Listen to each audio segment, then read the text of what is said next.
Being poorly educated and on welfare really puts you at the bottom of society, doesn't it?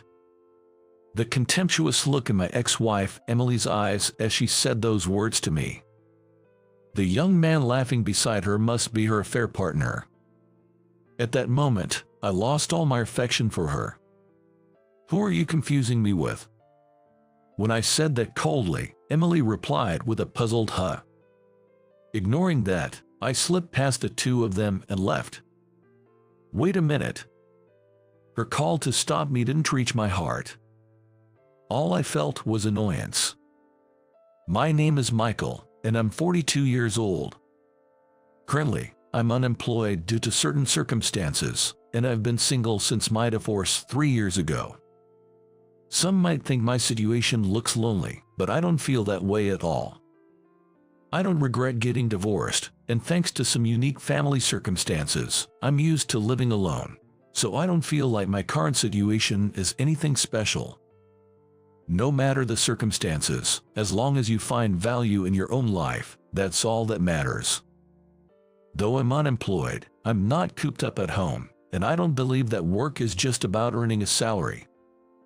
These days, most people work for money, but the most important aspect of working should be personal growth through the experience. No matter how high the salary, if there's no growth in the job, your spirit remains impoverished. The most important things in this world are definitely not money. Some might call it an idealistic view, but this is something I'll never waver on. Right now, I'm focusing on personal growth for volunteer work, leading a fulfilling life with meaningful connections, even as a single man. Unfortunately, I couldn't truly connect with my wife, who was supposed to be my life partner. Her name was Emily. We met at work, where I was a car salesman, and she, 7 years my junior, worked as an office clerk. We dated for a year after meeting at the dealership and then got married, but the breakdown came quickly. Right after we got married, I discovered Emily was having an affair. Worse still, it was with my boss at the time, the sales manager James. I had been indebted to him since my early days at the company and had deep trust in him as a superior. So when I found out, I was devastated to the point of feeling torn apart. Soon after, I fell from the mental shock and couldn't continue working.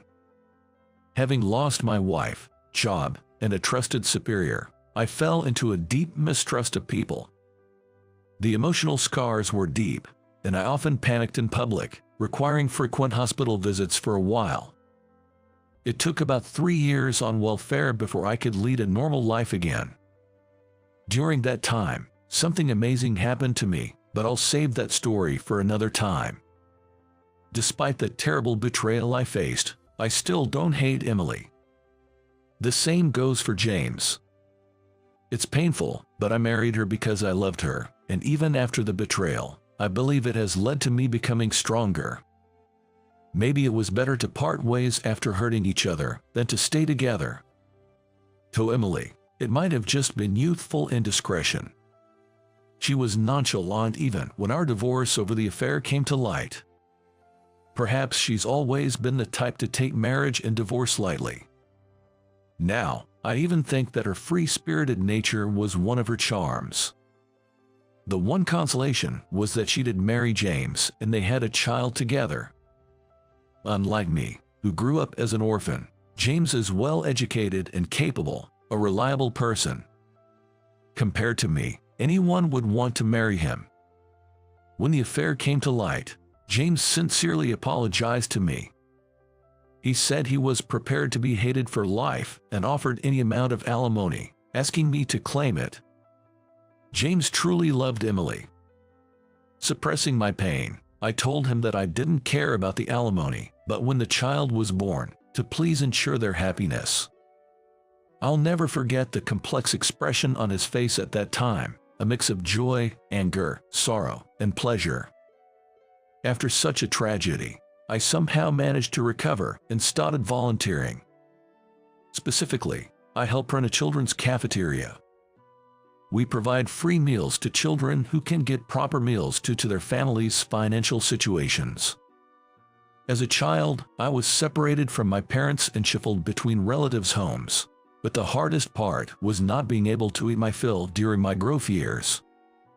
Being a boarder made me overly cautious, so I couldn't ask for seconds. Initially, I got involved with the children's cafeteria, wanting to help my younger self, but now I see it in a broader perspective. Saving these children is like creating the future of humanity. Thanks to our volunteers' sincere efforts, many restaurants have joined a cause, even high-end ones that are usually inaccessible to most people, lending us their spaces. During one such occasion, I unexpectedly ran into Emily at a high-end Italian restaurant. It was after a meeting at the restaurant. And there she was, walking in with an unfamiliar man, bumping into me unexpectedly. The man with Emily was young and in flashy clothes, leaving me at a loss for words. Without any sign of remorse, Emily cheerfully greeted me. "Oh, long time no see. Why are you in such an upscale place? I heard you quit your job, got sick, and ended up on welfare," she asked. I could smell alcohol on Emily. Was she drinking in the middle of the day? As I stood there stunned and silent, the young man chimed in. "There are people who come to high-end places even on welfare, Emily." Indeed, recent news had been rife with issues of welfare fraud, with reports of some people living it up without working. Worried about being misunderstood, I replied, "I'm not on it anymore," but Emily laughed in a high-pitched tone. Then, with an air of superiority, she said, "This guy has no parents and didn't even go to high school," adding, "Poorly educated and being on welfare really puts you at the bottom of society, doesn't it?" The young man's expression stiffened for a moment, but he quickly laughed along, saying, "That's right, Emily." I was so dumbfounded by the absurdity that I forgot to be angry. Despite having a person like James, she was flirting with this young man. What was she thinking? And isn't her child still young? However, I had no interest in delving into Emily's family situation there. "Who are you confusing me with?" I asked Emily back. It was because the employees were watching us. I didn't want the people from this restaurant, who would be participating in the children's cafeteria, to think I was associated with Emily, so I decided to act as if she was a complete stranger. Then Emily made a face like, "What? I don't know who you are, but perhaps you've mistaken me for someone else." I brushed past the two of them, saying just that. "Hey, are you ignoring me?" Emily shouted after me. "Let it go, Emily. Forget about that guy," the young man tried to soothe her. To me, all of it was just unwanted noise. Any affection I might have had for Emily had completely vanished from my heart. I have few memories of my parents, but one phrase my mother often said sticks in my mind. It was a bleak statement devoid of dreams or hope. "Happiness is nothing but an illusion." I only have a vague memory of my father. I'm not even sure if he was my real father. My relatives didn't tell me much, but I learned that my mother used to work in a nightclub and married a man she met there. However, the marriage didn't work out, and my father left home. For a while, it was just my mother and me, but I can say I felt happy. Probably because my mother herself wasn't happy. Then one night, she went out to work and never came back. The truth was that she had run off with another man, but my relatives told me she was hospitalized for an illness. Since they wouldn't tell me the hospital's name, I went around the city asking for my mother by name at various hospitals. Of course, I never found her, and I started to think that maybe my mother was no longer in this world. Eventually, I had to give up and cut off my feelings for my mother as a way to cope. I'm grateful to the uncle and aunt who took care of me. Since they didn't have children of their own, they treated me with great care and kindness. But feeling too self-conscious, I left their home after graduating from middle school. They tried to stop me from leaving, worried about me, but I ended up leaving and started working in newspaper delivery, living on the job. Of course, being a minor, I needed a guardian's permission to work, so legally, I still relied on my uncle and aunt. But I always wanted to grow up and live on my own. As a child, I didn't want to be taken care of by adults, but for other children, I hope they can receive adult care. I want to spread this children's cafeteria project worldwide. After reuniting with Emily, I was worried about their child. It's hard to imagine Emily providing proper parenting. Despite feeling it might be meddlesome, I decided to contact James. I worried he might not answer my call, but he spoke to me with the same voice as before. I sensed a bit of tiredness in his voice, probably busy with parenting and work. I broached the subject, asking, "How old is your child now?" James hesitated for a moment, then said, 4 years old, but we're not together anymore. I was at a loss for words.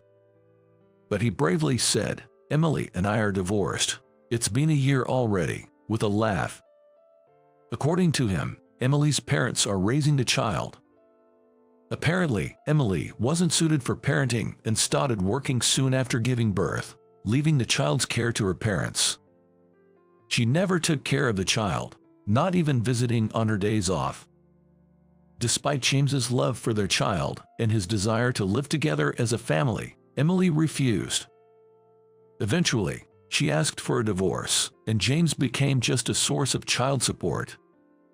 It was heartbreaking that James still loved Emily, despite everything. I hung up the phone with mixed feelings. Then, suddenly, I received a call from Emily, almost dropping the phone in surprise. I hadn't expected her to keep my number. Hesitantly answering, I could hear the noisy background on her end. Got through. Connected with my ex-husband. Still clinging to my number, right? Emily said upon hearing my voice. I almost retorted that it was mutual, but for Emily, keeping my number might have been just another tool she could use someday. Emily, sounding drunk, started talking. "I heard from that Italian restaurant manager we met the other day that you're doing volunteer work." I replied, "That's right. And you're funding the organization with a significant amount, aren't you?" The manager praised you as a remarkable person. Despite being on welfare before, where did you get such money? Laughter echoed in the background. Or are you using the welfare money for volunteer work to feel superior? What's the fun in a pathetic person saving other pathetic people? I wanted to say that she was the one creating those pathetic people. But I restrained my rising anger. Anger solves nothing. Due to circumstances, I inherited a substantial estate. I wanted to use it for society. So I started the cafeteria for children who can't have homemade meals. Emily, you should bring your child sometime. With that, I ended the call. The news of my father's inheritance came to me last year. Having no parents, I never expected any inheritance. But it turned out my father, whom I barely remembered, did exist and was quite wealthy. I was told I would inherit about $20 million, including life insurance. Even hearing such a large sum, it doesn't quite register for me, just an ordinary person. Naturally, since I barely grasped the concept of having a father. But if it was true, I had to accept it. With that money, I could save many children. That thought led me to volunteer. Though my distrust in people had diminished, I didn't have the courage to marry again, so I wouldn't have children of my own. That's why I thought I could treat all children equally. And that includes Emily's child. A few days after the phone call, Emily brought her child to the children's cafeteria event at the Italian restaurant. The boy, not yet in elementary school, had features resembling Emily's, making for a handsome face. He had Emily's looks, but his demeanor reminded me of James. It might be odd to say, but thanks to not being raised by Emily, he was a well-mannered child who knew how to greet properly. Emily, knowing about my wealth, seemed to have a change of heart. "I'm sorry for what I said last time. I've actually been thinking about you all this time." I doubted her words, but I honestly admitted that I still had feelings for Emily after we parted. I can't lie about my feelings. So, can we start over? She said, her eyes shining. Wrinkles had formed at the corners of her eyes, now past 35. But seeing you with that young person, I just didn't care anymore. The lady I loved was the one married to James. Emily then raised her voice. You're just pretending to be strong. You're lonely. Everyone in the restaurant turned to look at us. Apologizing to the startled diners, I took her outside. You're a mother. How can you act like this in front of your child? I reproached her without thinking. But Emily retorted nonchalantly. You can't stand women like your mother, right? You pretend to be all about justice, but you're just a petty person holding on to the past. As much as I was angered by her words, I had to admit she might be right. Perhaps I saw my mother in Emily. I still remember how it felt to be abandoned by my mother. It was sad, painful, and frustrating. I had always wanted to marry someone I loved and build a warm family. But the person I fell for was Emily, who resembled my mother. I truly loved you, but I've woken up. There will never be an us again. However, I do want your child to keep coming to the children's cafeteria. Then, she snorted disdainfully with a humph and returned to the restaurant. My mother's words, happiness is an illusion, came back vividly, but I quickly dismissed them. Happiness isn't an illusion. If you find value in life, you can feel happiness as tangible as anything. I want to convey that to children from difficult family situations for meals. That was the last time I saw Emily. She suddenly disappeared. It seems she ran away with that young man.